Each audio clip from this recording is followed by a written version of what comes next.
Hello, everybody, and welcome to this week's episode of Hard Claim with Viva La Sam. I'm Sam, and this is a show where we talk to people who play Blood on the Clocktower and get their player perspective of the game. And joining us for this week's episode is Lovetta, aka Lovie Baby. Thank you for It's joining. Lovey Baby. Hi. You guys Yeah. don't mind me in the fact that two of my nails broke, so that's Oh lovely. no. For this hand. Pretty. Uh, Awesome. yeah. All right. So you picked out a script here. I will have to have your help pronouncing it, but I love the name of it. Uh, what's the name of this? Can you pronounce It's a it? feminine nomenon. There you go. I was trying to tell it to It's Nina or cute. say it to Nina, and I was like, I can't pronounce it, but I love the name. It's just everything all about women and feminine stuff and just is yeah, I think it was just kind of like the question was like the way that it was created was kind of like I wonder if what characters would identify as femme or a woman or anything of the sort if we put them all together, what kind of chaos can that happen, and it's just a girl fight, you know yeah, that's what I figured. Yeah, Thanks to Jules that created it. It's beautiful. Is one Jules is one of our members at BIPOCtower, so we'll talk about that in a second. But yeah, yeah, yeah. So I have passed out some characters. You've drawn the seamstress token. So I guess the first question: would you use it on the first night? um, that's a damn good question. Excuse my French. Please It's feel all free to good. bleep that. No, it's I all don't good. think I don't think I would. I'm more so kind of like um a third night, second night type, like a second or third night type of person. Right. Um, I would kind of would probably maybe like see what I can do to maybe do like a role swap with someone, or figure out a way to get some sort of information, whether it be from myself or from someone else that's having conversations. Then I can kind of make a good guess, or depending on who's in the game, I'd probably use it almost automatically. Makes sense. Yeah. Yeah. It's a one of the many like risk versus reward characters. Do you hold on to it and try to get better info later, or do you Exactly. use it while you have the opportunity? And because so many people, of course, oh, I'll hold off a night, then you die like right away. Yeah. Yeah. I guess I'm it really just that's what I was saying. Like when I was saying it really just depends on like who's playing the game, if I've played with anyone before. Hmm. Otherwise I'll probably do more of the mechanics thing and probably like figure out maybe like two, or depending on, let me see who's in, I forgot what type of demon we're doing. I don't think so. Here's another reason why I would probably just like keep it for maybe at least a day or two. Like something like an Oho. I don't think that an Oho is probably gonna want to like I want to kill the seamstress, like I don't think that that's Hmm. the seamstress is definitely not on the top of their list. Not a high So priority. exactly. So yeah, I would more than likely want to use it um when I have some information. Or again, depending on who I'm playing with, I have this thing where I love to play with. I kind of have a hierarchy of type of people that I don't trust or so. I'll get to that in a bit. It's kind of raunchy, but not really. But the third on my list of I would like to call it my clock tower kill list or so, is friends, because my friends know how to almost easily manipulate me. So um, I just need to know if if I can trust my friend this game or not trust my friend this game. So I would probably pick my friend against someone else. Or so I'll give you the list. It's silly. It's really silly. Yeah, It's go I'll say I say, and let me know if this needs to be edited, or I don't know, but I say kids, couples, and friends. And here's why. Here's why. Um, because I love kids. Kids are stunning, and I don't know if you've ever played with anyone under 18. It gives ahead. the most vibrant thing. Like it's the most vibrant type of game when you're playing with kids. But sometimes kids, you could never tell what way they're gonna go. It's like they might Yep. as well have picked out the politician token, and you don't know, you don't know if they're gonna accidentally spill out what you told them, whatever, just because they're just free birds. And it's like, if I'm trying to be calculated, I don't know, I may need to nix them early just so that we can be clear on what's going on. And then, then couples, and I sometimes, of course, I have tons of friends that are couples too. So it's like, Mhm. a lot of times I'm like, if you're a couple or like besties or something along those lines, you're almost automatically going to trust them, even if you don't depending on how long you've played the game, of course. It's like, almost automatically you would feel the need to kind of feel some sort of camaraderie with them. And so then if you all are on opposite teams, now that's like hurting my game. So now I don't know. I may need to sit between y'all or something, um, or whatnot, or whatever. And so, and then like mentioned, lastly, friends, because they know exactly how to play me. So if I'm a seamstress, I'm almost likely going to, without any information or feeling like, if there was like an Al Hadiki in play, I would probably almost use it day one, day two, just in case. So at least I Yeah. know friend to trust, just in case I'm gonna die tomorrow, because I would more than likely choose to die because I'm already a spent seamstress, and I Right. can be able to keep the game going for stronger players. So, but yeah, what are your Yeah. thoughts? Yeah. I don't think I've been to seamstress a lot, but uh, Really? I will say I have seen some wild kids play before, and it is fun to watch them play because you just kind of never, like you said, you never know. I have the best story for when I was playing with kids. And I always I'm a huge advocate for just introducing Clocktower into high school. I would go as far as replace the speech and debate team with Clocktower. I I love think it's perfect because it just allows for kids to be able to start growing up, creating a personality of their own, speaking for themselves. If they're good, they now that. know how to kind of use their senses. I can rant about Clocktower for 10,000 things. I believe that Clocktower is really big with life skills in general. Hmm. And with my background in corporate sales, I think it's perfect for sales and networking. I'm also an entrepreneur. So one thing that kind of got me and into Clocktower was because with my background in corporate sales, I just figured it's a great way to get to know people and learn how to talk. So that's why I also think it's a perfect skill for kids, in a very natural way to learn how to connect with people, work with people, be a team player when you are good. But even when you're evil, sometimes you're always going to have to be the bad guy. Sometimes you're going to have to be the bad guy and be okay with it. And so it helps you realize, can you be able to stay calm under stress?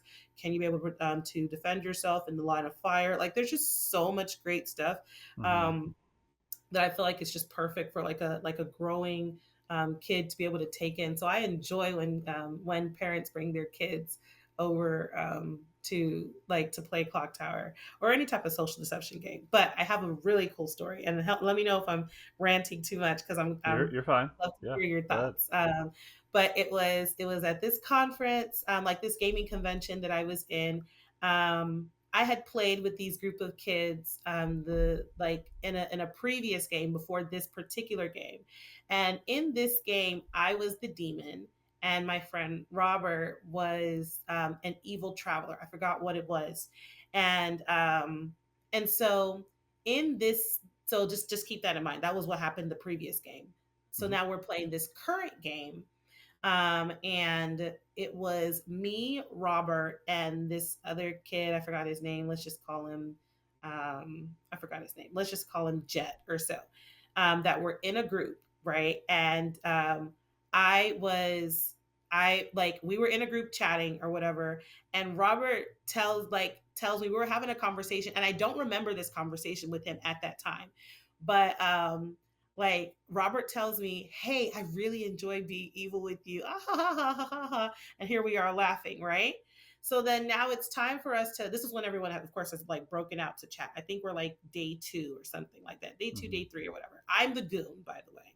Um, I'm the goon, and so then I come in like it's now time for everyone to come into the come and chat and town square, whatnot. And so this other kid, let's call him, I forgot his name, Lincoln or whatnot. Let's call him Lincoln. Lincoln stands up and was like, "Hey guys, I have something to say." Like, and I really think like, just listen to me, just listen to me. I overheard Robert and Lovetta saying, like, having a conversation, to which I heard, "I love being evil with you. Let's kill Lovetta." And I said, "What?"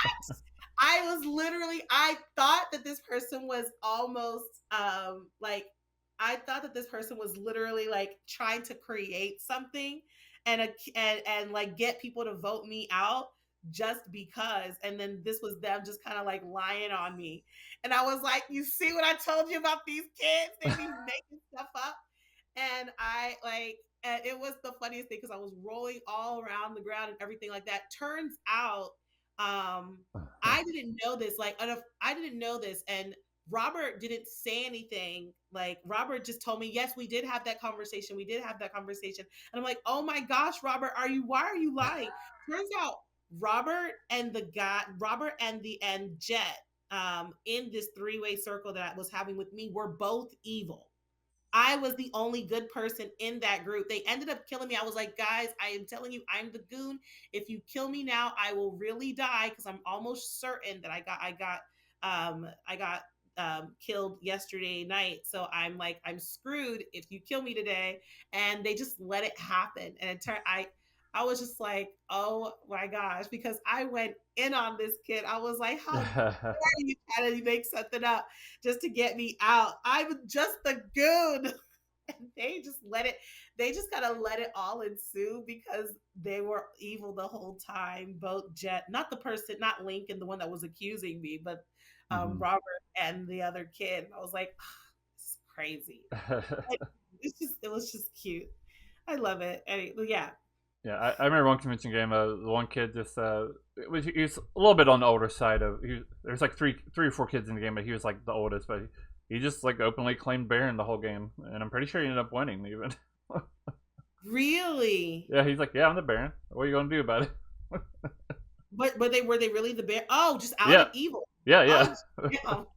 And It's he knew like, better. He knew better. Like he's just like, yeah, I'll just be the Baron. I think kids just, they just love taking risks. It's just Yeah, that's I think he was trying to, and it was somewhat successful. He's kind of doing like a double bluff thing. He's like, oh, maybe I'm actually the imp, but I'm just claiming to be the Baron. You'll leave me alone, or the See, three of the kids in that game were evil, and one of the best lines I've ever heard. You might appreciate this given your stance. One of the players in the game, full grown adult, he goes, I hate to say this, but I think we need to kill the kids. see, thank you. Thank you. I say this all the time. I say this all the time. I'm like, "Kill the kids." And it sounds so silly. And it's just kind of like, I'm not, anytime I fight a cat, I'm like, "I'm not going easy on you. I will look you in the eye and point and Slayer shoot you in a hot second." So, but it's cute. And they're like, "I'm up for the challenge any day." Yeah, So that's great. yeah. All right. So real quick, since this is hard claim, and we do like to get people's claim. So let's say you are the seamstress. Maybe you used it, maybe you didn't. If we're talking on day one, what would you be claiming? Good question. Okay. Let's see here. I I never really have like a full kind of strategy sometimes when I claim things or Mm-hmm. so. Um I am definitely the I would probably maybe claim like a high priestess. Um I'd probably High Priestess is maybe, a fun bluff. Yeah, yeah, always fun, like just that. something simple. I would probably I'd probably maybe do like grandmother, just anything where someone kind of will get me to um anything like, if I were, I normally like to do three for threes or so. I don't like to give my like my role like straight up. I don't do it when I'm good or evil. I don't know why people like that. I get it to a certain extent, but I love to see first chats is like a date. And I say this all the time to everyone. I'm like, oh my gosh, like you're just getting to know me. I don't hook up on the first date. Damn, chill. Let's just chat, you know? I just want to know your long term goals. Like, let's keep it slow and civil. So I like to do a sexy little 3 for 3. And then, so yeah, I'd probably do High Priestess. I'd probably do, what was the other one? High Priestess, You mentioned uh, grandmother. grandmother, or I'd probably even just go balls to the wall and do damsel. Right. And so like, if are you gonna call my bluff or not call my bluff? And at the end of the day, like, probably weed out a person. Either way, I'm probably not gonna get killed at night with either of those, or Right. maybe. We'll see. Nina will tell you that her favorite bluff is a damsel. If it's on the script, she's bluffing it, even if she is a Oh yeah, damsel. I feel like multiple people should. I don't know if I've seen many games where, when there is a damsel in play, like people should be treating damsel like gossip and juggler, like, and it Yeah. never really, happens. But yeah. Yeah. All right. So, how did you discover Blood on the Clocktower? Okay. So this is a really fun story. So, let me. I'm not going to try and do four score and 7 years ago, but as I mentioned, I'm an entrepreneur. I grew up loving games in general, but just because of life and being a single 32-year-old woman, my birthday was actually last week. Um, Happy birthday. uh, like I life kind of brought me into the space where I kind of had to build like, and it's like I'm just kind of like all about making money, building wealth for myself, those types of things. And so I would normally find myself like at business conferences and stuff. But what tends to happen sometimes within those spaces as I'm trying to grow and build myself is like I knew I wanted to build friends and friendships, and but it was really hard for me to do so within those spaces. So I was like, you know what, I need to kind of take a step back in life. Let me do like a reset and just kind of learn and kind of get close to myself and just learn a bit more about myself, do some soul searching of sorts. And I was like, you know what, I do love games, and so let me start to change my environment, because a lot of times I've learned, again, just from my entrepreneur world, if you want a certain result, you want to change your environment that kind of has people within the result that you're looking for, and you're going to naturally attain that result. So I was like, I want quality friends that aren't always talking about, oh, I make 20K a month, I make 100K a month, whatever the case is, you know, and that's great, but like when it comes to actual Mm-hmm. like having a friend, I didn't want to have a friend that just was associated with whether or not I make money. So I was like, I should lean into who I am, go look for games. So I started go on Meetup, find some gaming groups and whatnot. Found this weekly gaming group or so where I would just kind of start leaning into my childish side, fun side of myself. Met someone there that was, and his name is David, great friend of mine, and their child, and we ended up playing a game of Avalon. And I was like, wait a minute, I know these types of games. I really enjoy these types of games. And I don't know what they're called, but I just really enjoy these types of games. I'm really good at these, and I love talking to people and stuff like that. And he was like, well, if you love this game, you would love this little thing called Blood on the Clocktower. Mm-hmm. You should come. We're having like a picnic, on it and everything like that, about like a Blood on the Clocktower picnic, and you're going to meet people or whatever the case is. And I'm like, okay, sure, why not?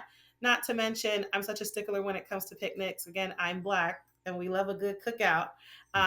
So I was like, wait, I should probably like help out and try to get involved. So that's how I started to meet new people and friends, because I wanted to kind of help like put it all together and things like that. And so then like just the people around me kind of made me comfortable to kind of lean into the game. The one thing that David told me though was like, yeah, you're gonna have to study though, because this game is not like your normal kind of game of taboo or Uno. It's real shit.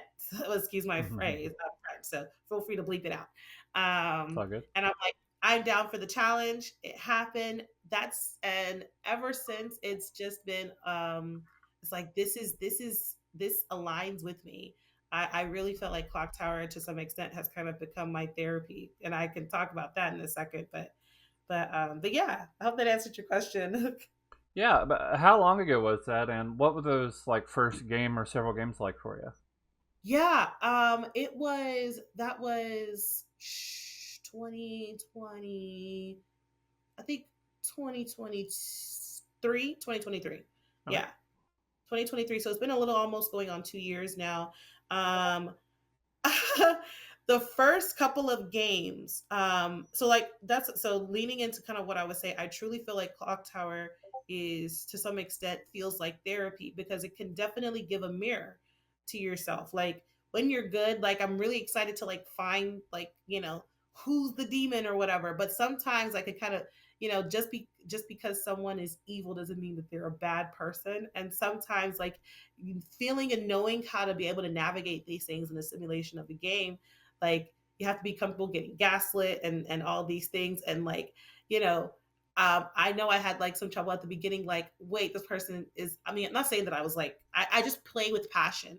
And so I just remember it was great to be able to be around again a group of people, like my first couple of games that I trusted, that just kind of let me play test myself as I figure out this game. And like someone's accusing me for something, like, oh my gosh, like I know I'm good. How dare you? And so I would just say from even an emotional kind of standpoint, like it was a roller coaster, but it was a good roller coaster because now it helps you. And I do think it's so important sometimes when playing the game to play a game around like trusted people or people that you kind of could feel like comfortable with, because they kind Hmm. of allow you to be all versions of yourself and what happens at that moment in time. And at, like even when being like, I feel like that's a separate question on its own, but like the first time I pick out that token and it's red, what, like the feeling, it is a visceral feeling because again, battling with myself, I would definitely say I'm a recovering people pleaser. And you just kind of want to be right and like help people and not be the person that people are like hunting and all these things. And it's like seeing that token and it's red, it's like you're gonna have to do some shady shit and have to smile about it. And it's okay. Just because you're evil doesn't mean you're a bad person. I had to tell myself all these things just to be able to like, play the game. So I'll say overall, um, my first couple of games was exhilarating. Um, it was stomach churning.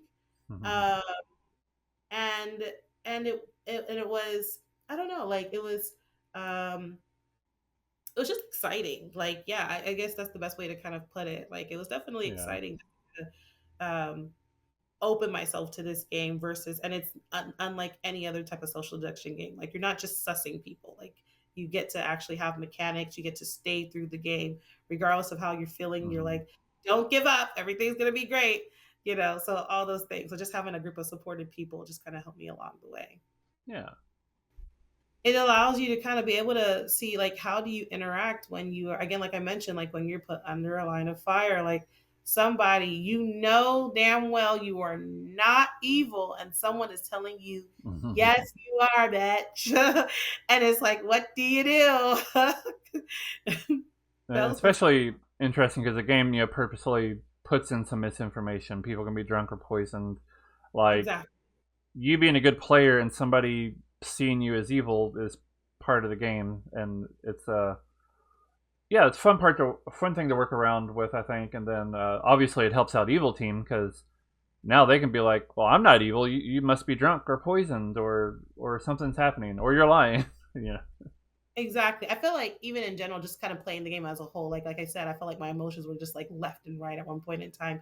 But as overall, as I've been playing the game, I'm a lot able to kind of manage them and like recalibrate them, because I even noticed that a lot of times, like I have my friend now that just because I am just like a loudmouth type of player and whatnot, like they just love to put me as the frame. And it's the best thing to them to just kind of keep me as the frame. So sometimes it's like people love the people that are it's like you're trying to convince people, but then even in that sense, like now I'm seeing, like now that I play the game a lot more, it's like, oh, perfect, they're a chatterbox. So we can create an entire world around them, and the fact that they're just desperately trying to blow smoke and take the heat off of them, and it's perfect. And then it just leans into to it leans into my passion of like, no, I'm not, I promise. And it's a whole thing. So Yeah. that's the best part. Yeah, I think it's just the best part, enjoying that process of like, okay, I see what you did there. Don't you worry. When I'm evil, I'm gonna get my get back. I do like that idea too of sort of like the journey between. I guess more overall, I think a lot of people have matured in this game like over Mhm. time. Uh, Back in October, so my first online game was 2020 in October, and so this last October, I recorded that game and it's on YouTube, and me, Nina, and a friend Manny, who was also that was also his first game. We went back and watched it like live on Twitch and did like a live reaction, and it was really fascinating to see how differently everybody played. Unfortunately, one of the downsides of that was there's a lot more, for lack of a better word, toxicity back Mm, then. It's like, oh mhm. well, somebody was just kind of like probably evil, and he was evil. He was on my evil team, and people was like, well, we don't talk to him then. We wouldn't imagine doing that nowadays. Me, I Yeah. was on an evil team, so I had to like play along with it. But yeah, I think a lot of communities, a lot of people's matured over the years, and it's great now because there are lots of communities now, lots of positive communities, and so now new people are coming in, and they're just kind of immediately knowing uh, through the culture of those communities, uh, behave basically. If somebody kind of, I guess, is doing some negative behaviors, we're gonna be like, oh, we don't do that here. Oh no, absolutely. And you know what's funny? Because like, so there's definitely, of course, like when someone is kind of having negative behavior, which I think is pretty much, pretty, like you could kind of see that clearly. But then, which is I think is a really cool kind of segue. But then there are just also times where, um, like this is just a way to kind of put this. So I'm, as you, like I said, I'm black, and normally when we're talking about things, we kind of tend to have an extra oomph to things, just within our culture, just as a whole. And I had, kind of navigating, but on the clock tower, and while also trying to navigate, like, my emotions, is like what it is I'm trying to say, or what it is I'm trying to like emote, or whatever. Like I know that there could be times where it could be seen as one thing, and it didn't really mean it that way. And then it did kind of beg the question where it's like, it would be nice to kind of play with other people that look like me, and I wonder how those type of things would interact, because I felt like the way that I move within this space would kind of be a lot less sore thumby, because of what it is that I'm trying to, say or do, or whatever the case is. Which um, kind of again begged the question. I wonder what a grim would look like if I wasn't the what's the best way to put it? Like, you've seen those college brochures where it's like, I already know let's exactly what you mean. make sure we put them in the middle so we're diverse. um, and I was just kind of like, I wonder if it was inverse at the least, like where it's like, okay, there are people that look like me, and how that conversation would look like, and how, I know it would be a hell of a lot more, like, I'm not saying more entertaining, but like it would definitely be entertaining as a whole, because it's um, like it's like, I don't know if you've heard of like when people play spades or so, or like when I don't know if you've heard that, but like, one of the Uh, big games that like you've seen a lot of like black and people of color communities is playing spades. They don't play about their spades, but it can get heightened, but it can get spicy, and it's just the name of the game. Like it's just the way it rolls. Like it's just the way the cookie crumbles. It's okay. And so, which in that space, starting to immerse myself into the community and seeing, it was just kind of like, oh wait, there is another person that looks like me. Oh wait, there's a Hispanic representing person, or an Asian representing person, or another black person. Hooly hoo, you're there. Oh great. So I just figured, BIPOCtower, the group that I created, was established in October of 2024, just by myself and a group of people that were like, "Hey, this is something that needs to be seen. This is something that it's more this we need to kind of create like a bat signal of sorts that other where other people of color can come to play while on the clock tower with other people of color and just kind of see how that experience would look like because they kind of had similar like stories or just kind of like interest in how that would look like to play this really social deception like talking game with other people that look like themselves. So Yeah. I'd love for y'all to check it out. We are on Twitch and all that fun stuff. I can whatever shameless Yeah. plug. Yeah, and at the end we'll go over anything else you want to plug, including like when that airs. But we'll have links to all that in the description as well. Um, yeah, I told somebody the other day I was like I'm a what's the phrase? The a rising tide raises all ships or whatever. So I love seeing groups. I mean, you all you all are the third stream who's streaming at the same time on Friday as myself and CT. Uh, Yeah. but but yeah, I mean, there's room for that, and I love that. I think it's so great. Thank you. Yeah, I Yeah. mean, I love like one day you rate into us, we rate into you, and vice versa. That's the best Hmm. part. Yeah. I personally have just been so grateful about how open the community as a whole has been kind of open to seeing something like this, where it's like, okay, this is a great way to kind of like, because of course been that kind of like elephant in the room of like, oh wait, more people coming into the game, like how can we make sure that the game as a whole represents the world as a whole, Hmm. since it is a talking game. It's not like it's just cards or something. And it's just really great how accepting you guys have been to just kind of seeing something like this because we've been seeing how needed it is within the space. Yeah, I love that. All right. So, what kind of characters do you like to play in this game? Do you like kind of like maybe information gather characters? Characters that Hmm. kind of relax and don't do as much. Good one. I mean, I like to help town as much as possible. And so it really just depends. It depends kind of like how I'm feeling, but I think I do like a good information character role. But I also like characters where people don't really expect to. People would play it in a traditional way, and I would kind of tend to play it in a non-traditional way. Great example, a game I played just yesterday with a couple of my friends or so. I like ones where I guess to answer your question, I like it's not really more so like what type of character I like to play. It's like how can I put my spin on a certain character and just try it, just again, just for shits and gigs.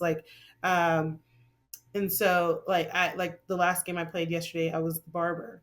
And I'm like, okay, it's not like if at any moment in time I die, demon is, or people the evil team has to do something. So what do I do?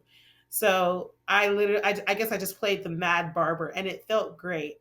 And by mad barber, just imagine like, I have a bomb, I will use it if you do this, I will out you. I'm not kidding. I let everyone know from the beginning. I was like, hey, everyone, before you leave, I am the barber.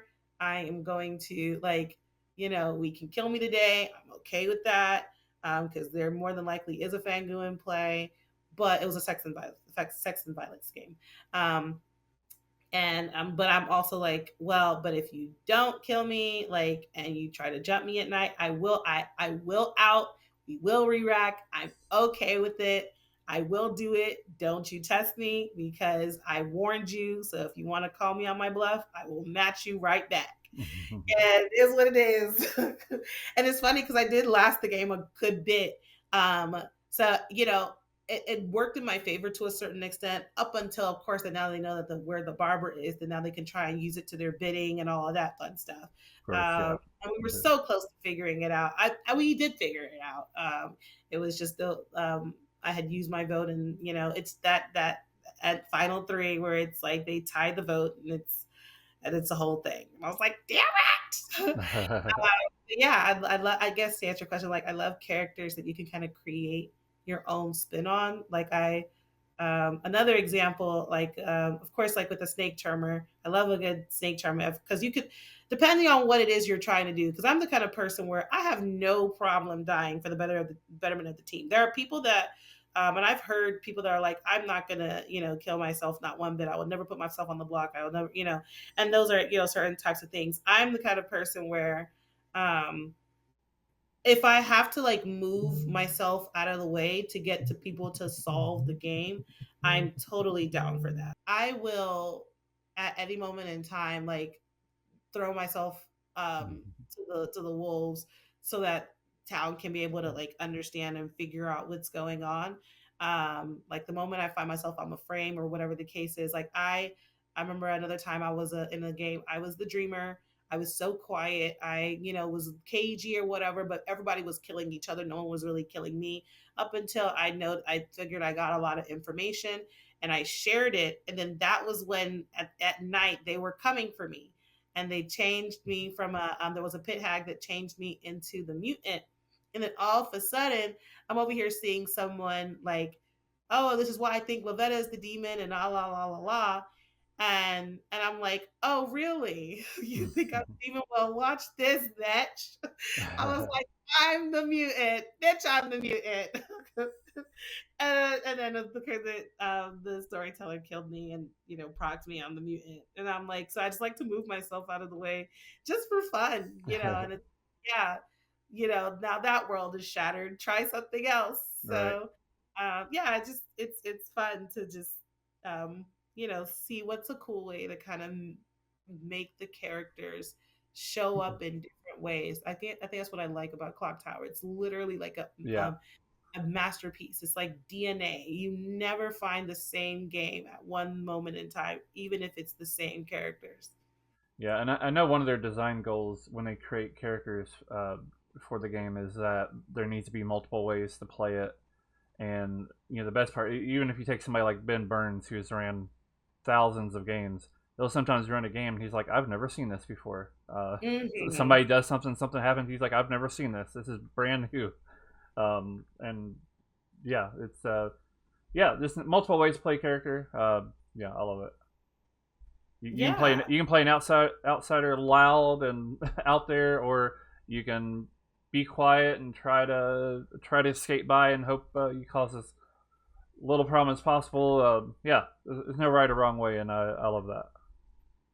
Yeah, I think it's just exciting as a whole, and even just kind of seeing all the other iterations of how people have started to create.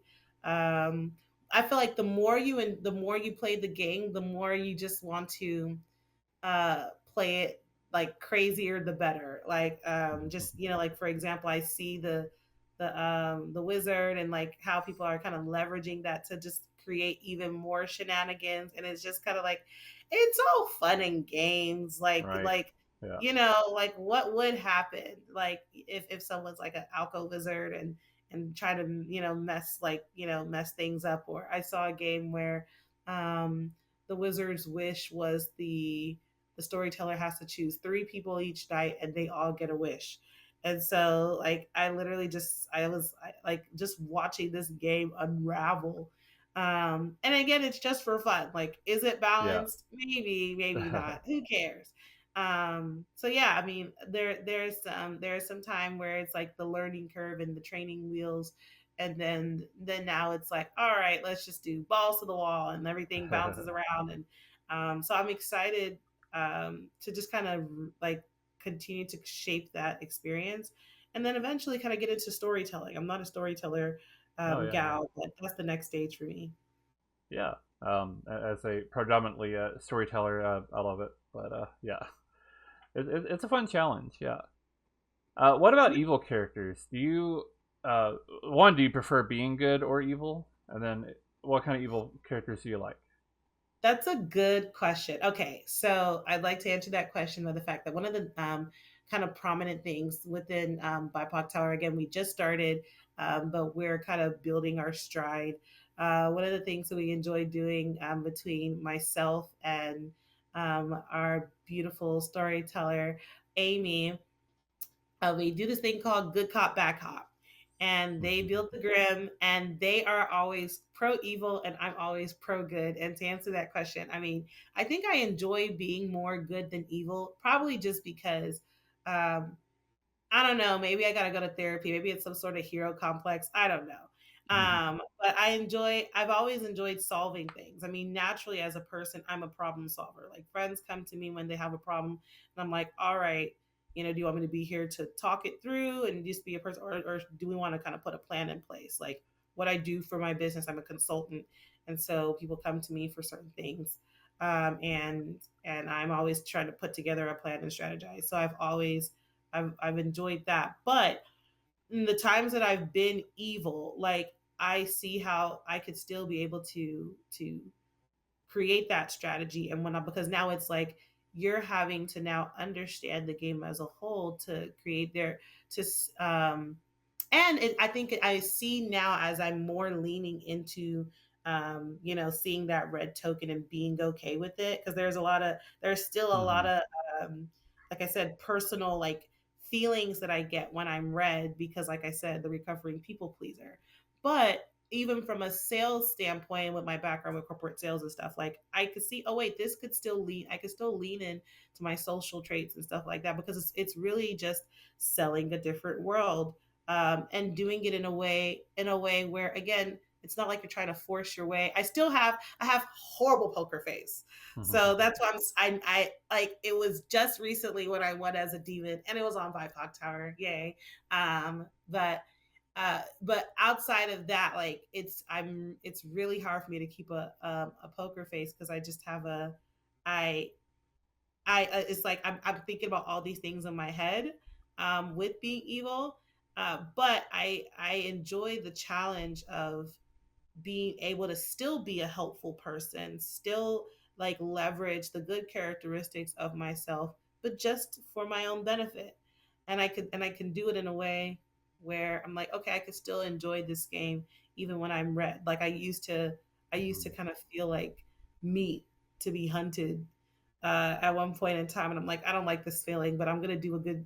I'll do what I can to make sure everyone has a good show, because I'm just the show pony that everyone's trying to hunt down. But, like, as I've been kind of leaning in, and again, like, with Amy, like, seeing how they enjoy being evil, enjoy creating that game, and, like, I would kind of be the good kind, and be like, hey, let's, like, here are some things to kind of balance it. This may be too strong or whatnot. I'd love to kind of see, all right, how can I be able to, like, create this space where, okay, this could help people out, or again, just kind of helping the more that I'm seeing the mechanics, from behind the scenes, Mm-hmm. I respect both ends. So yeah, Yeah. If you are evil, do you prefer demon or minion? definitely minion. Mm-hmm. Um, I feel like demon is like spray and pray, like that's kind of how I feel like with demon. Like, I feel like um minion, I could be a bit more calculated. I could support, like, one of my favorite uh demon not demons, but one of my favorite, like, red team players or so. Why did I say that? Evil players, or evil characters, is the pit hag. I enjoy it. I imagine myself just kind of being a genie, and I just, like, I dream, da, da, da, da, da, like, just do this and then change Right. someone, and change someone else, do, you know and I just think it's just a way to support, and I can just kind of go to the demon every now and then. I enjoy it because, um especially when playing in person, I rarely speak to my team. So no, because I'm the kind of person that when I'm good, I write down who talks to who and for how long. Like, I'm that kind of person, because then I will go back and then try and connect. Like, I don't like, actually, when the first, like, I would say the first type of the first day, I don't really like to talk to people. I just kind of like to sit and watch, and just kind of see, like, movements and things like that. Mm-hmm. So, um I know a few when people like that. Yeah. playing, huh? I know a few people like that. They'll sit there and watch and just watch, and that's just about it. Yeah. Yeah, at least for the first like night, the first day or so, just to Hmm. kind of get play the field, see if you can lean in just to your social cues and see what happens there. Um, so like when I am evil, I enjoy not talking to my team as a minion because I don't want anyone to associate me with them, and everyone will kind of see like, yeah, I don't know these people. Demon, who's that? Who's she? I've never heard of that. So and just yeah, just kind of taking it in. I would definitely say I enjoy being a minion because I could support from afar. I can move things from afar. If someone else is gonna talk to the demon, that's fine, and then they can come talk to me, and then I can kind of do the demon's bidding based on what's going on there. Um, and yeah, I know that there's a risk, of course, by not talking to your demon, or so I'll maybe like once or twice or so, or I like to just kind of pass by and talk. It's a whole thing. I love it. I'm leaning into evil more. Yeah, yeah. All right, so you got three base scripts: Trouble Brain, Bad Moon Rising, Sex and Violets. How do you rank those three scripts? Oh, that's a good one. You can never go wrong with TB. Um, I love to call Sex and Violets sexy violets. I know it doesn't have anything to do with the mechanics, of course. I think this may be traditional, but I love a good. I think I'll go with. Well, I think I'll go with TB number one. Let's just. I think TB. I think is good for number one, just because um, I think I'm more of a social player than a mechanics player. I think as the more, when I'm 2, 3 years in and maybe like get on the storytelling side, I'll be a lot more mechanics type of person. I feel like TB allows you to do things like role swap and like, I've seen so many juicy stuff coming from just simple role swapping or whatever the Hmm. case is. Then I would say I would def well, yeah, it's really hard. I'll say, yeah, sex and violence will be number two. Again, like I said, I love a good pit hack change. I Hmm. love where like things where information can be messed up or whatever you're trying to find out what information is true or false or so. I think I enjoy that. So I guess I would say I'm definitely an information based player. With Bad Moon Rising, again, I respect it. Like Bad Moon Rising, has Professor. I think Bad Moon Rising has the gossip in it, right? Yeah. Yeah, I enjoy good gossip and things like that. But I think with Bad Moon Rising, again, although I enjoy it, it can sometimes it could like just little things can stretch it out more. And is it Bad Moon Rising is the one with the witch, right? No, that's Sex and Violets. Sex and violence. Okay, so yeah, it is sex and violence. That's number two. So I would say that Bad Moon Hmm. Rising as a whole, I just think it could be a little long. Like, and I mean, I enjoy it. Like things like the mastermind, and a couple of things that can kind of like move the game from a mechanic standpoint is fun, but it could be just a little long. I mean, I guess it's its own cup of tea based on what it is you're Hmm. trying to do. But yeah, I would think my top two would definitely be TV and Sex and Violence. Yeah, makes sense. What I'll are avoid. yours though? Do what? What's yours? Like, well, what? Like, I'm Same sure exact, you same same exact thing order. Yeah, in the exact order. yeah, yeah. I mean, Oh, Trouble Brain has to be like number one. And then Sex and Violence used to be my number one, and I've mentioned this on the show a few times before. But basically, the reason I went back to Trouble Brain being my number one is, excuse me. Sex and Violence, I think, has a higher ceiling in terms of fun, but also a lower floor. Like mm, you can have some really wild games that you just can't have with Trouble Brewing or even Bad Moon Rising. Although Bad Moon Rising has its own like crazy stuff that can happen. But you can also just have it's a lot easier to just like have games. It's like, well, okay, that was a game. Like Evil Team just kind of found out right away, and then what can you do? I know um, what you mean.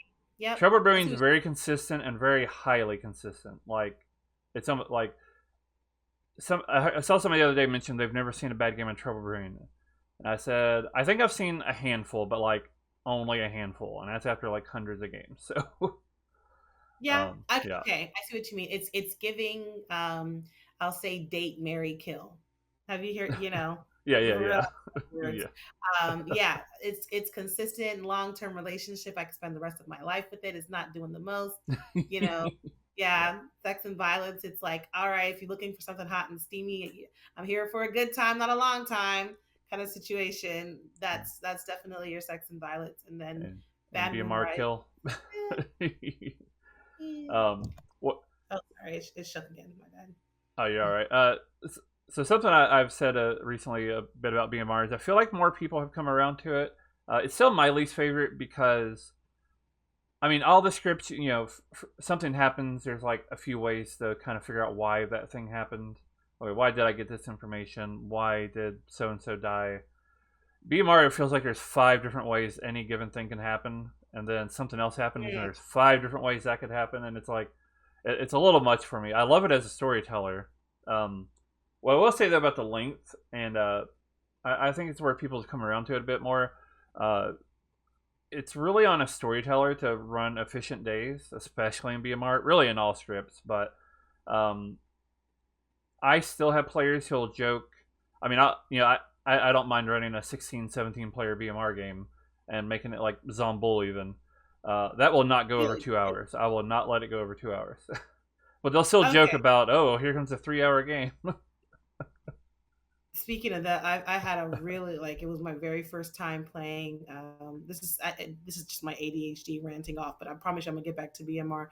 Yeah. It was Final 3 2020, 2024, and it was like a Fall Room game with like 40 people. I've never played Fall Room before. I was like, I was literally like, we got TB at home. I'm here for customs and homebrews, and I was in for a whirl. It was like it was almost like a 3 hour game of I am Spartacus. I'm just kind of like, oh my gosh. Anywho, but yeah. So back to BMR. I absolutely get it because I was just kind of like, imagine like having to every 2 seconds you're killing the same. It could. It's not saying that it is not. It's not saying that it's not interesting because it definitely could be interesting. Hmm. But then it's like from a person that's like, okay, I'm trying to get as much information as possible. It's like, wait, there may be a Zombo in play. So let's tap that person and then we're going to tap them again. And then we got this other person. The way she would tap that person and tap it again. Is it a mastermind? Is it not? It's a whole thing. It's Yeah. nice like that. Like to some people, I could see that, but now it's like, man, we haven't really checked everyone else, and it's not like I. I guess for all of that, I do see why information isn't poisoned or not because if the information was poisoned on top of that, ooh, that'll be Yeah. rough. So yeah. So one more question about the base scripts. Well, mainly S&V. That introduces the concept of madness. You got mutant. You got Serenovus. So how do you feel about madness in this game? Madness. I think I even talked about it just a little bit. It really just depends on what is going on within the state of the game. I'm okay with madness to a certain extent. Like I'm the kind of person where I will try. I don't want to bend the rules as much as possible, of course, but like I'll see what I can do to sell what it is. If I am an information giving role, I'll see what I can do to sell what it is I am doing within the madness of it all. Um, and then depending on what's going on, like you know, if I am not that much of an important role, um, or yeah, if I'm not that much of an important role, or so, I'll break madness in a heartbeat. Um, I'm this kind of person that's like, I can't be controlled. You're over here trying to control me. Shame on you. So, um, so yeah, like things like mutant or whatnot. Like I think I have this may be a controversial thing, but I had definitely seen how Sarah Novus is a very strong player. I've seen it in its space, but if there is a like the I feel like if there was like a one demon one minion game, I don't think it should be a Sarah Novus at all. Interesting. I just think I don't. I mean, I know people are going to be mad and stuff and everything like that, but everyone's going to know that it's a Serenovus.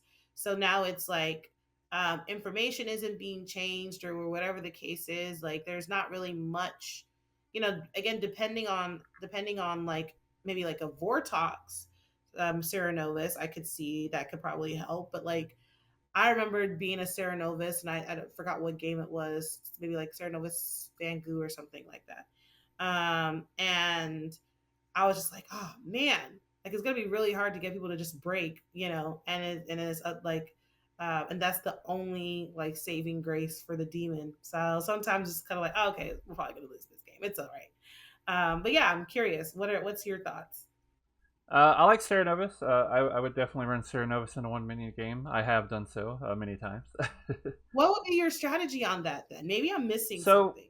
I think madness in general is really a form of misinformation. In SMV in particular, it's a information heavy script, and probably you're picking somebody to be mad as a townsfolk. So really, to be effectively mad, let's say you need to be mad as let's say the seamstress. That's your character token. That's on SMV. You kind of need to be putting out there that either you've checked two people and got information, or that you're holding on to it. But why are you holding on to it? Like if it's late in the game, you kind of have to put out to be effectively mad. You usually have to put out some kind of information. And SMV is full of misinformation. Even a snake charmer. If you're mad as a snake charmer, okay, well, who have you been picking? You've already outed, so I guess you're not going to keep picking people. So that's the way I look at it. And really, Okay, I see what you mean. Maybe I haven't played it that much to like really be able to like lean into it. That's why I think I need to just get on the storyteller seat more yeah, and see yeah. how it's. And there's been a lot, I'd say at least some discussion lately about how it's probably the case that many storytellers don't really run madness strictly enough. And they kind of let Mhm. people get away with kind of doing very little. And S&V, I think, is a good sort of, what do you call it, like almost like a barometer for measuring stick for how madness should be treated in the game. Again, because if you're being mad as a townsfolk, you're probably needing to put out information out there to try to convince people that you are that character. Gotcha. Okay, I see what you mean. I mean, this is some good insight for me to like try it again. I'm not saying Oh I'm yeah, totally like throwing it away. yeah, yeah. Um, Clocktower, I find in general, it's a evolution in strategy, understanding. I mean, even I've been storytelling for 5 years now. As recent as this last Friday, 2 days ago, I was thinking, do I need to speed? Like, I'm already like spent a lot of time speeding up my games and making them really efficient. I was like, I think I want to speed them up even more, like 5 minute days for 15 player games. Uh, what? yeah, That's crazy. yeah. Okay. I only had 13 players, so I did 5 minutes discussion at least, and then or private discussions. Then there's still like the group phase, and people have time to talk. It's a little easier to do in person. Yeah. Like I said, I'll run a BMR game in less than they won't go over 2 hours. It's a good time to go to the next, I think, section. Segue into that. It's what I like to call divisive characters. I like to get people's kind of thoughts on it. And the first one on the list is Snake Charmer. Uh, I guess before I answer your question, but before, what are your overall thoughts on Snake Charmer? Um, I love it. I like to kind of use. I've played Snake Charmer a couple of ways, and I enjoy kind of seeing it played. I do see why, of course, people would be secretive about it and not really kind of share, really depending on their role. I've again, I like to play things a little differently. I have when I was the Snake Charmer, like I've played it outward. Like I like to play it like a gambler of sorts. Mm-hmm. Only if I gamble wrong, I'm now on the wrong team. And I'm like, again, just taking it's just a game. We'll play again. Maybe I'll try something different. But I enjoy snake charming because it's like right when you think everything is kind of working in your favor, something happens and it turns it on its head. I've seen so many games where it's like it's literally flipped, like inverted because a snake charmer got a snake charmer, procced. Mm-hmm. um, so yeah, I think um, it's just that kind of extra like part in that like the telenovela. I don't know why my brain maybe it's just a dramatic part of myself that sometimes I think Clocktower is a big telenovela like and that happened and the evil twin So that's kind of how I like. I don't know. I see it in my head, and I think the snake charmer is pretty much that too. I love that. Yeah, I actually don't play the game much. I just mostly do just storytell. I do try to get more games in, but I have played obviously. As a snake charmer, I'll probably pick. It used to be that I would just pick myself for at least a couple of nights and then maybe risk it later. But I will pick a few players. I'll try not to jump. Some people do try to jump. I am trying to narrow down who's not a demon. Obviously, on night one, you don't really have a choice, so you just kind of Exactly. randomly shoot and hope it's not the demon. I have once been the demon that was snake charmed, and I think what I did was I went to the player that died that night and privately told them. Over time, I let everybody know. It's like, hey, sorry, I was a demon. This guy over here was my minion. It is what it is. The problem with that play is that was a Fangyu, and the dead player was the snake charmer who's charmed me, and then also killed an outsider the same night. Wait, hold up. Okay, so you were the snake charmer or the I, snake charmed? I started as a Fangyu. Okay. The snake charmer chose me Hmm. and became the Fangyu. Of course. What I didn't know that they had also picked an outsider that night to kill as the new Fangyu, and then jumped to them. Whereas Yeah. I just thought, oh well, player died. It must have been who the Fangyu chose that night.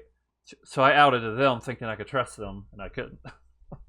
Oh wow! Yeah, Because you're over here thinking that they're just the dead snake charmer, or right? just a dead player that the new Fangyu. Okay, a regular dead player. It turns out they were just there, the Fangu that Yeah, jumped. they were the new Fangyu that had snake charmed me, uh, and That's uh, crazy. and we lost that game. It Oh no. Okay.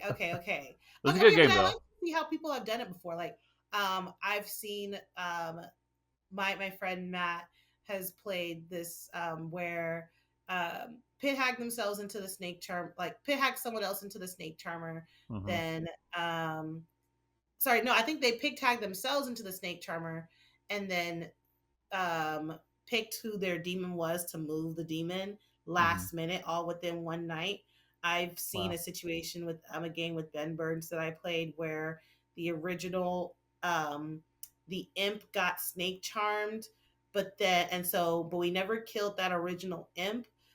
So when Ben got the plague doctor ability all within one night, they switched that imp into an outsider. Somehow I think I think they switched the I don't know how it happened, but I don't remember the whole details, but I just know that they switched the snake charmer into the Fangu, switched the original imp into the outsider, and allowing for the Fangu to jump the original imp. And therefore, we were looking everywhere else for the demon, and we never, it literally came full circle where the original demon who outed became the real demon at the end, and no one was none the wiser. Like, I forgot how it all happened. It was freaking crazy. Yeah. All right. So let's keep going through this list. Well, one of the characters on this list is Poppy Grower. So how do you feel about that character? I mean, it's okay. It's not really anything that like I'm like, ooh, this is great or whatever. I guess the way I kind of see it is, maybe my brain went to like Avalon, and it's like kind of like a Merlin of sorts. I don't know if that's what it's called. From the last Mhm. time I played Avalon, I haven't had a need for Avalon, so it's Clocktower. But where it's like you kind of hold the key as to why they don't know each other. I mean, I think it's helpful. It is definitely very much very much helpful. Um, Actually, you know what? Now that I think about it, I actually do like it to a good extent. It's helpful again, playing from a good player standpoint, because in the same way that that we kind of have I don't know how to explain it. Like, well, not we, but like, good team tends to kind of have a something like a kind of a mini game of it all before they actually get to the main game. I don't know. A good example I think would be kind of like an evil twin, or or like trying to find out who's all the outsiders before the Bangu jumps or whatever the case is. It's nice to sometimes kind of give evil that kind of standpoint where it's like I need to find what do I do to Hmm. see if I can find my people or so without, like kind of going in a little bit blind. I think it's kind of cool, just to kind of see it play out as a whole. Um, and I just think it kind of like even as the evil team, it just kind of like adds a little bit of a layer where I don't. It may not exactly be needed. I still think you can still win a strong game without knowing who your team players are. Yeah. But it's just kind of like another fun, mini game twist to it, Hmm. having a poppy card in play. But yeah, that's my thoughts. Yeah. All right, next character on the list. How do you feel about politician? People may not like me with this, but I mean, as you could tell, I'm such a like a good leaning kind of like person type of thing. I have had some games where I've had some games where I respect the politician. I respect it. And I guess again in the same way, like where kind of like where the snake charmer, you're just kind of like outing your, you out your minions or so and things like that. The politician is pretty much kind of that way. Like you blend in and trust me, I'm blue, and then you take that straight to the evil team. It's literally the best stab in the back ever. So um it's like depending on what it is I'm trying to do is like, oh, I like it's again yet another mini game for like the good team where it's like, okay, I need to share this information, but there may or may not be a politician and I don't know if it's you. So like what do I do?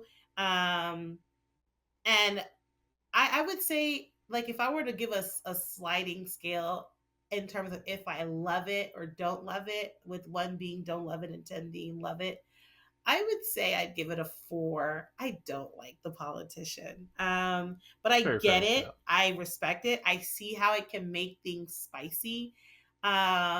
It's just like for my neuro spicy brain, it's like, okay, I feel like I want to trust these people and I can figure this out. And it's really hard to tell if someone's a politician or not. But I get it. Like I've seen it's kind of like again, just for balance, like I've seen politicians work really well for the evil team than a magician has worked well for the good team. Like, does that make sense? And Yeah. so I don't know. Yeah. I feel like if there is something similar that can kind of balance that out, that would be great. But I think a politician is pretty strong for what it is. All right. Next character on the list. How do you feel about heretic? I like Heretic. Ironically, I know again, depending on just who like again, I'm a good cop. I'm team good, all that randomness and whatever. I know I'm bored and whatever. But I actually do like Heretic because there are times when something happens and someone just like fucks up.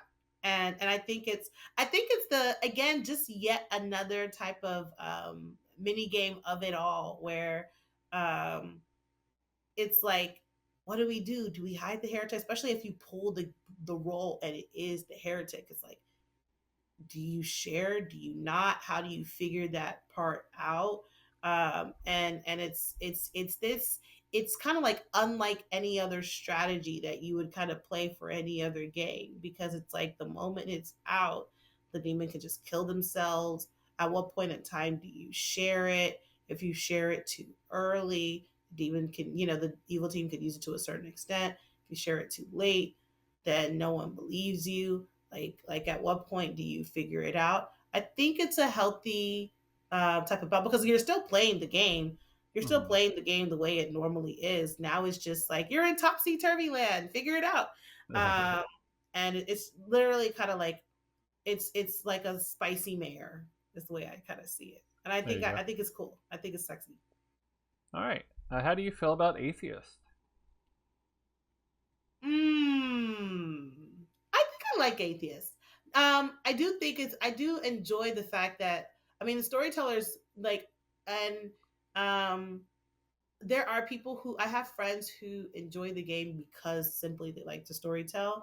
But I think this is like the best of both worlds for a storyteller, and I think it allows for the creativity of the storyteller to kind of to shine through. There's already a lot of like creative spaces and stuff But it's just kind of like the storyteller gets to do whatever they want. It's up to you to kind of figure it out if it is a storyteller issue or storyteller being being silly Hmm. or anything else. I enjoy it because I just and I like maybe again just from a personality standpoint, I'm the kind of person where when I'm seeing somebody nerd out or be their best self, even if it's weird, I don't want to like give opinions. I just kind of want to. I'd like to witness them enjoy that, and so I think that's kind of like the type of thing that an atheist gets to do. Like you allow for the storyteller to do whatever and point at each other and all the things, and then now all of a sudden we're all like, "Hey, wait a minute." You like it's the cutest thing. It's like everyone wins technically. So yeah, I enjoy it. The first atheist game I ran, and still one of the most favorite things I did was I put in two. I don't remember what character, but two of the same character. Then Oh, perfect. told each other that the other was the evil twin. Great. And they were really see, that's what I'm talking about. And it's just kind of like, okay, then what do you do? Like, no, like, but I'm really this and I'm really that, and then and no, it was no evil. It's the best. I think it was a I had a TB for New Year's game or so. My friend did a TB +1, and I happened to be the atheist, and it was the funniest thing. But I was the drunk. I picked atheist, but I was the drunk, and it just turned out to be a regular TV game. Not Lovely. and there was a minion and a demon. Of course, we wouldn't know. And there was a librarian that got a drunk ping on me, but who would assume like the way it was also the end of the night and we were like, well, should we just kind of like do it just for fun? um, and yeah, it turns out there was a minion demon the entire time. It was silly. It was just again just silly. I love things that make things silly and fun. I like back to the Right. politician. I it's hard. I haven't seen a politician game where it's like things have been silly and fun. It's not. I mean, of course, that's the whole point of Clocktower betrayal or whatnot. But it's like I feel like something like a atheist I will enjoy playing way more than I would like to enjoy playing a politician. But that's to each his own. Yeah, makes sense. All right, last character for the section. How do you feel about Legion? I love a good Legion. All right. Again, it's like it's this silent majority. I think it's cool. Like I again just it's like a poppy grower but bigger, because you're literally again the way my brain works, like I literally think of like Dr. Seuss. You're having conversations, everyone's like, are you my mother? No, are you my mother? No, and like figuring out all these kind of cool ways to say something. I remember I was Legion and I was trying to find someone and we were like making just like really cagey like if you were in a store, what would you do or whatever. I'll be like, let's just say I'm using the 5 finger discount. And they laughed so hard and I was like, all right, team member, you're my guy. And Point. so like just I think I love characters that kind of allow for just kind of fun and just shenaniganery. A lot of times when I play, even with just different things like even I just love how people can add like their own creativity to it just for fun. Like there's a juggler in play, but I'm not the juggler, and I'll just be like, I'd like to juggle this person as the and schnoop, and I like to juggle this person as the yes, and I like to juggle this person as a no, and it's just stupid. I know it has nothing to do with the game, but I just like to kind of see people like interact with each other, and I think Legion like kind of allows for evil team to do that sometimes because they're always having to be so secret, but because that they're the majority, you Hmm. know they're a lot easier to be open, and then they can kind of figure out when do I fall on the sword and all that fun stuff. It's a whole thing. Yeah. Yeah. Fun part about I don't know if you realize this or everybody watching this says, but you mentioned the 5 fingers. Next time you look at the character icon, you might want to recount the fingers. Oh wait, it's not 5. It's not 5. How many is it? 6 or 4? It's 6. Oh wow, I didn't realize. I thought it was. I need to look at it again. I definitely would want. I'm gonna look at it again next time. I There, really thought it was a 5 finger discount. Like there, I thought it was 5 fingers. Why is it six? Do you know? uh, I don't really. I mean, it's there. There might be a story behind it. I can't really remember. I assume it's just a Just thing. because. Um, Just. the one other icon that I can think of that people have a realization with is the amnesiac. It's a Okay. there's a Okay. it's a question mark, but there is an image within the negative space of that icon. It's beautiful. I love the art, the artistry of it. Like, yeah, Oh yeah, yeah, I that made sense. That made when I saw that, it made sense to me. It's like, who am I? Like, it's a beautiful, yeah. like, just creative type of vibe. All right, one last section here before we go. I like to call it this or that. We'll kind of go through it real quick. I'll just name two characters. Yeah. You can answer however you want. You can interpret it however you want. Some people just which one they like better, but that's up to you. So the first one we have a high priestess or village idiot. Village Idiot. Hmm? Why do you like village idiot? Oh, I love it. I just first of all, again, just the comedy of it, just from a social perspective, I love it. Um, I I think it's a lot of times, it's very. I feel like if you've played the Village a lot of times, it's just nice to kind of. A lot of times, your evil team is probably going to be in that Village Idiotness. So, um, it's pretty. You can kind of almost assume that there is going to be an evil person that's backing into Village Idiot. So it's from a good team standpoint, you can, based on what's going on, like you can try and suss out what's if one of them is evil or not, from a good team, but then also from an evil team. Like I remember playing the village. I was a Scarwell. But I backed into Village Idiot, and I was giving the truth the entire time. I was literally giving the truth the entire time, but I was able to kind of spin it based on what's going on, and because I am giving the truth, except for one person that I was trying to give a frame. Mm-hmm. Um, Now I can kind of be able to make the other person look drunk because all this other time, like I've been saying the truth. So it's I enjoy the fact that you get to kind of, it's one of the only characters that you get to have multiple of at one point in time. Yeah. So far, Yeah. uh, James teased something about that once. Yeah, be curious to see what else we get in that space. Um, Next couple of characters. How about savant or gossip? Oh, I love the gossip, and there's this. So for a lot of reasons, okay, plenty of reasons. I mean, and I get the savant, and I know the savant is cute and all that fun stuff, but gossip is personal to me because, again, like I told you, like in my journey to kind of realizing like what can I do to create BIPOCtower and just the space as a whole. The way I like to again, I love things that you can leverage comedy into it and everything like that. But I would always I used to gossip, just because, especially when I am the gossip or if there's a gossip in play. um I like to gossip that the demon wasn't a black woman, because more than likely I was the only black woman, and yeah, and someone's dying for it. So I'm like, yep, do something about it so people don't die.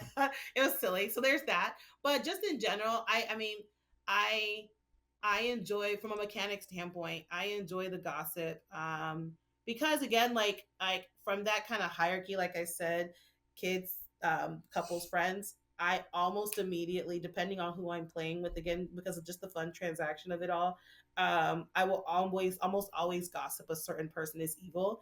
And I remember, like depending on what is going on, I can gossip anything. Not to mention, it gives me it get the power is on me on if something is true or not. And depending on, I Mm-hmm. know that people may die and different things like that, but um with savant, you're having to piece out the information, and it's the information that's given to you, and if it's not something, so you have to think of everyone else's information, but you can now be able to piece out, create your own world, or socially deduct from your own world based on the information that you share as a gossip. So I prefer gossip more than savant. All right, makes sense. Next couple of characters: Moonchild or Klutz. Good one. I just played a game too where at where with both of them in the game. So I think I like the Moon Child more. I'm trying to remember because I know the Klutz is of course if they evil the good player. Yeah, sorry, evil team immediately wins or something. Um Yeah. I think I yeah, I think I prefer Moonchild because it's kind of like a similar like an evil twin thing where it's like, okay, if you choose correctly, the game will continue. And it's almost immediately a way to still allow for the game to continue while procking someone. So like I just think with the Moonchild, you're able again to have more creativity or like strategy when playing it, when literally with Klutz, the whole point is to slip on a banana.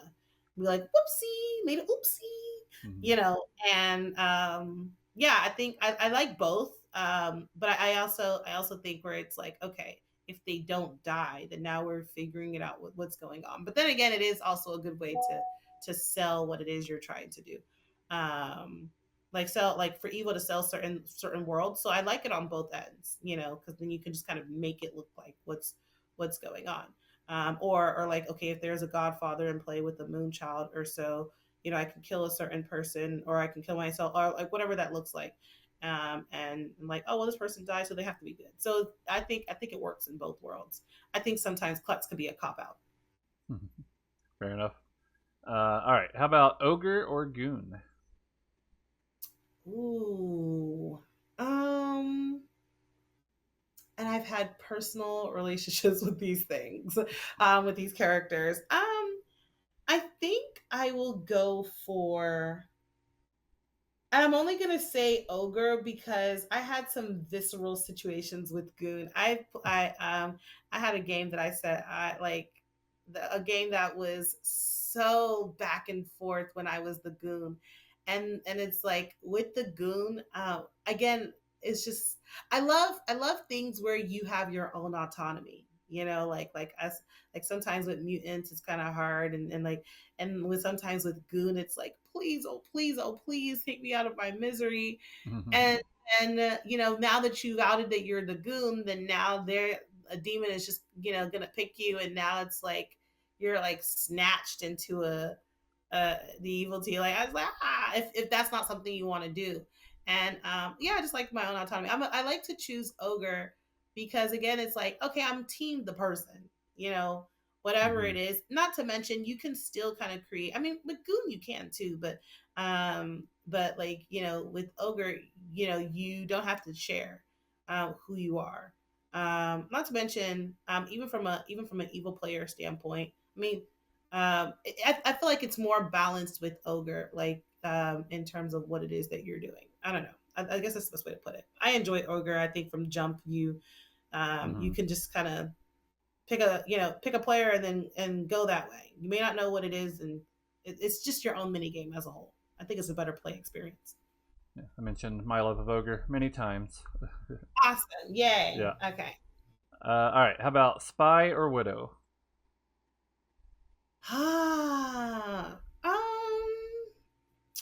That's a good one.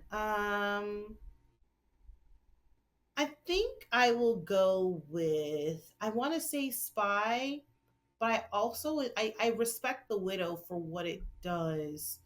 And it really just depends on whatever the game is. I don't think that there is a need for you to be seeing the grim every single day. And so I prefer Widow because it's like you see the grim, but then you also get to now take a stab at how you can affect this. Mm-hmm. So it's like, okay, now that I see the grim, do I want to hide myself or not? It's the kind of, it's like I like to do because I'm definitely a team self poisoning widow type of thing. I saw the game that and again maybe I also have a personal relationship with it, but the game that I won, there was a minion who was the widow who saw the grim and poisoned the snake charmer, and the snake charmer literally picked the entire evil team and did not proc, so it was perfect from that standpoint. I was just a really bad demon. It was literally my minions that like got me through. But I enjoy the fact that you get to see it and then do something about it versus, oh, I see it, okay, bye, and then you see it again, okay, bye, like nothing you could do about it. And then everyone will easily, oh, is it a spy game because the Undertaker died? Yeah, yeah, I'll say Widow. Yeah. Pit hag or goblin? I'm always gonna say freaking Pit Hag. Pit Hag is the G of G's, and I love Pit Hag because it's like you can create the world you want to create when you want to create it. I also like with Pit Hag, you can set it up where the call is coming from inside the house. This probably doesn't make much sense, but more so meaning like um, I'm changing I'm changing my team versus being outward. With Goblin, you have to kind of be outward, and everyone's gonna do it just like how they're doing, gossip or whatever the case is. And I get it because that kind of sees you, but now everyone knows that there is a chance that you may be evil in addition to all the other procs. So like people knows that you did claim Goblin, and then now they're backing that up with all the other pings or not pings that they did get, or your social reads or whatever, and then now they're like, oh yeah, you're really evil. I don't know if that really helps versus like, I just think that I don't even think that it has a strong fight against the Pit Hag. Like that's I think I enjoy Pit Hag. It's a very strong minion. Yeah, it's such a fun one too. Yeah, I think it's one of the ones I played the most. All right. So how about leech or imp? Hmm. You I've seen where I've enjoyed the type of games where Leech is in because it pairs well with the other characters that are in that script. I'm probably gonna go with Leech. I mean, Imp is a very strong, very traditionally respectful. They've Mm-hmm. done their work in the game. I'm sorry, I'm not seeing these things as like people. Like I think Imp can take me out, and I don't know about. I'm just kidding. Um, but yeah, I think I enjoy Leech. I do like the fact that you get to kind of poison someone and you don't really die, and everyone's trying to figure that part out. Sometimes people can get confused that you're not really trying to kill the demon, but you're trying to kill the demon's Mm-hmm. poisoned. And I think that alone is something that kind of works on its own versus just kind of like kill the player and they die. And I mean, um, well, it's really hard. Without saying anything else, I'm just gonna go blindly, and I'm probably gonna say imp. I do enjoy the fact that you get to kill yourself, and that's another way. It's another creative. I see why they put two and two together. Like it's another way of hiding within everything else. Yeah.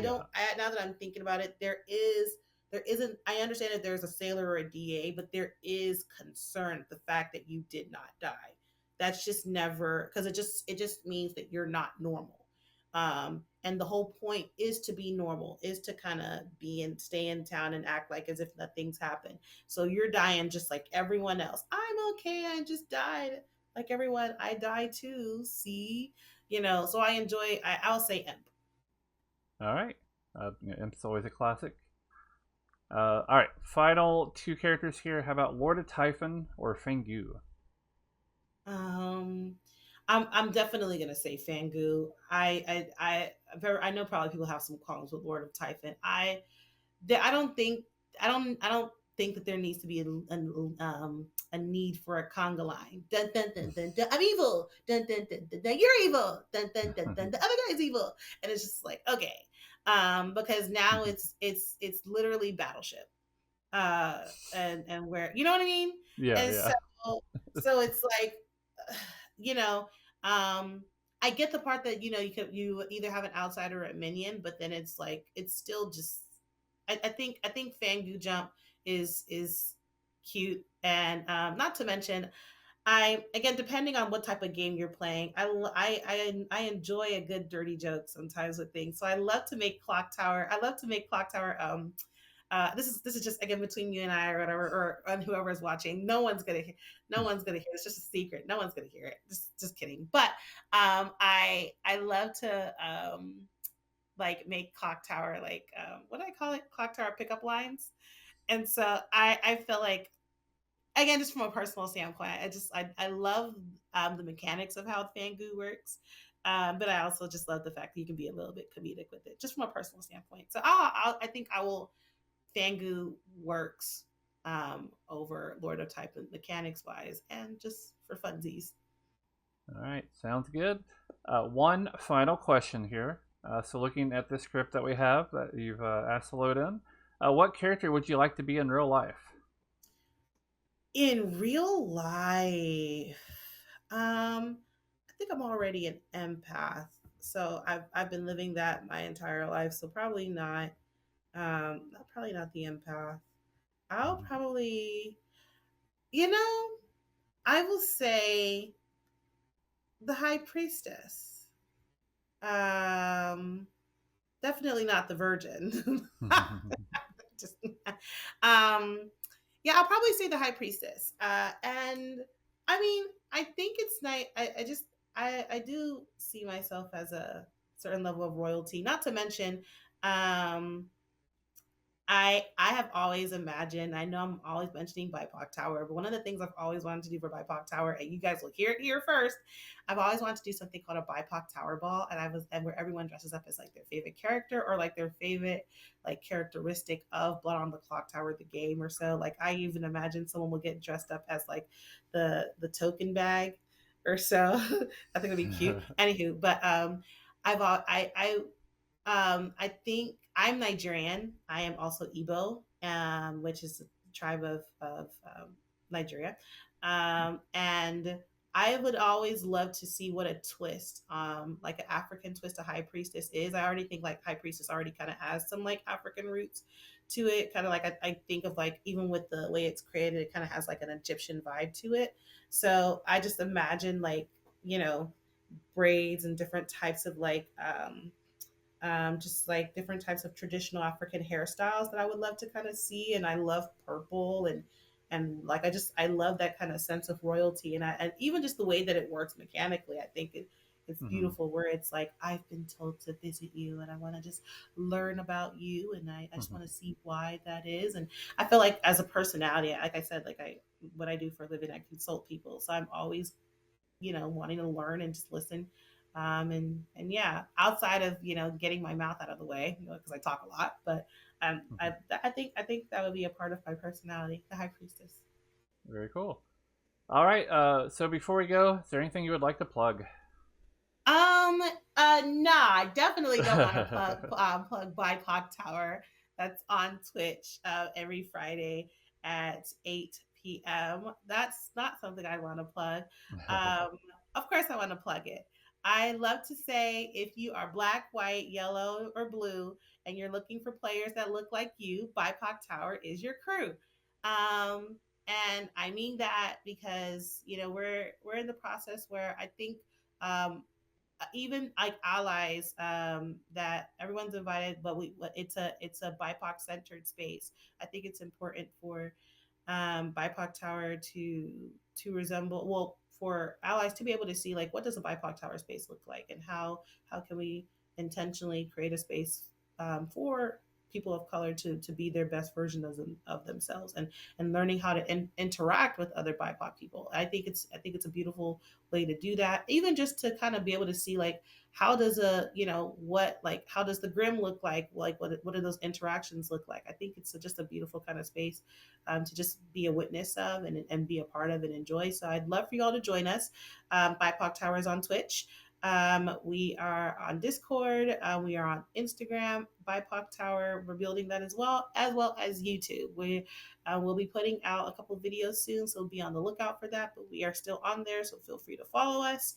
BIPOC Tower on everything. So come join us, because ain't no tower like the BIPOC Tower, because the BIPOC Tower don't stop. Mhm. Yeah, great. We'll have those links down at the bottom so people can check all that out. Lovetta, thank you for joining us this week. Thank you so much, Sam. This was stunning. I Yeah. love talking clock tower. I can rant about this all day. My non-clock tower friends get so tired of me. So it's nice like nerd out on this and just kind of just be like a space and just to enjoy the space. Yeah, these episodes have only gotten longer as I've done this more and more because turns out Clock Tower is just a fun thing to talk about. Exactly, Yeah. exactly. All right, and then Thank yeah, thank you all for watching. We'll be back next week with another episode of Hard Claim. See ya.